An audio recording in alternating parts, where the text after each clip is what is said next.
Well, good morning. This is the first of a short series of videos which we'll be putting out on a regular basis, just helping us to start thinking about planning for the upturn.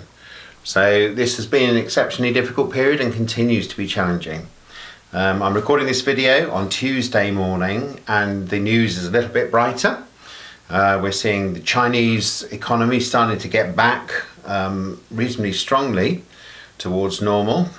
We're seeing the number of deaths in the UK peaking and starting to decline.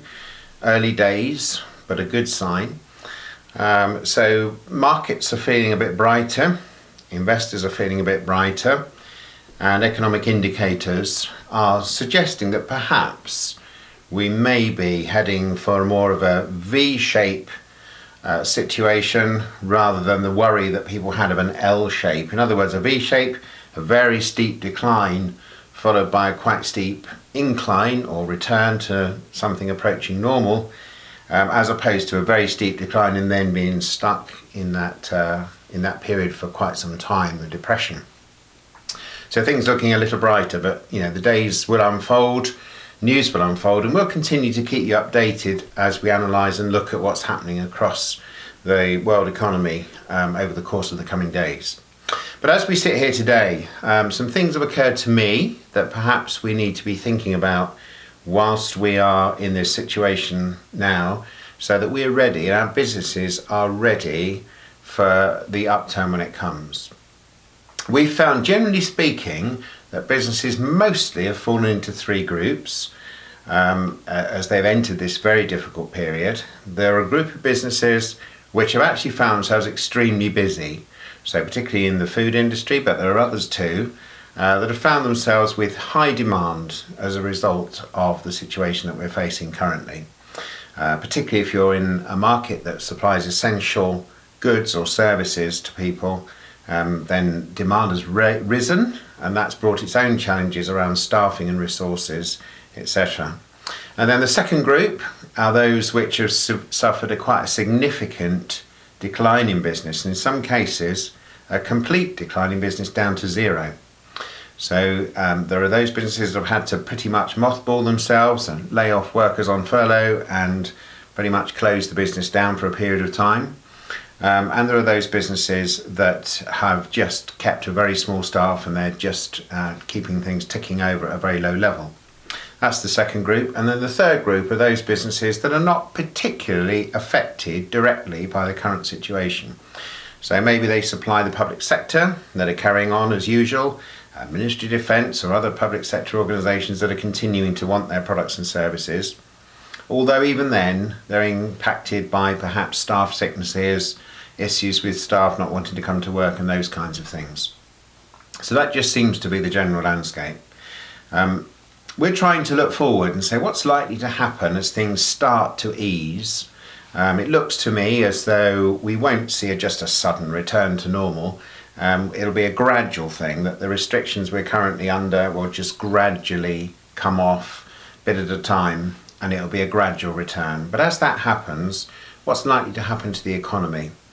So there are a few key thoughts to leave with you. If you'd like at any point to discuss these through for your individual business and bounce those around with somebody, we'd be very happy to have a video call with you to do exactly that. So do get in touch with us if you'd like to do that, and we'll happily spend some time. We'll fix a video call in the diary and spend some time talking it through. The sorts of things I'm thinking about are consumer spending is likely to make a somewhat stuttered return, I think.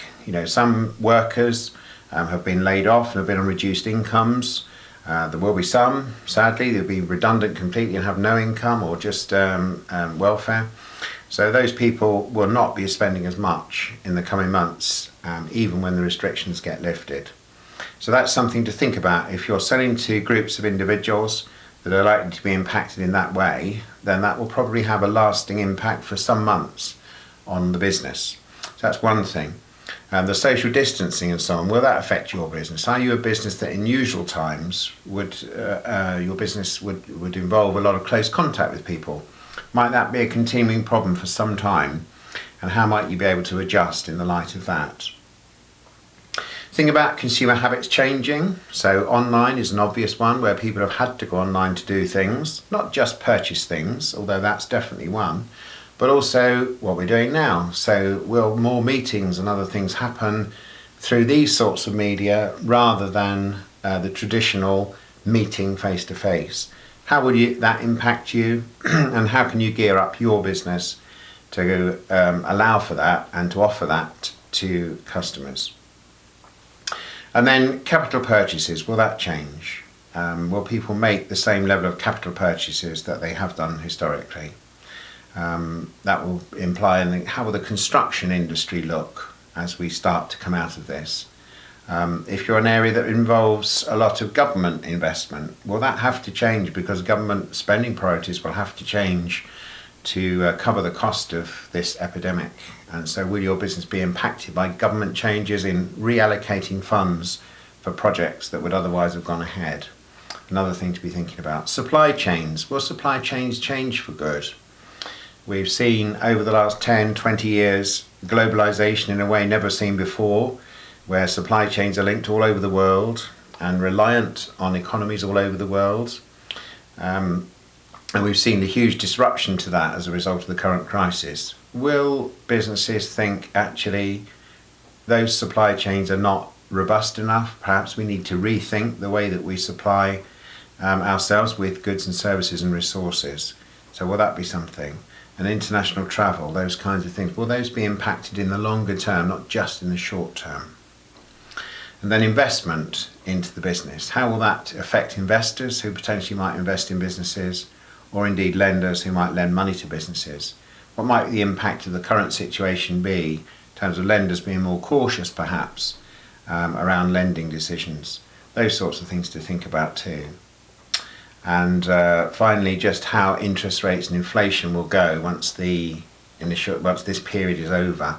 How might that impact your business? So there's a whole variety of different things to be thinking about at the moment.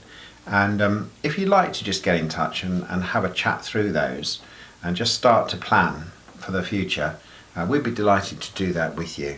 So do get in touch, and we'll be sending a second one of these looking at some more aspects in the course of the next few days. Thank you.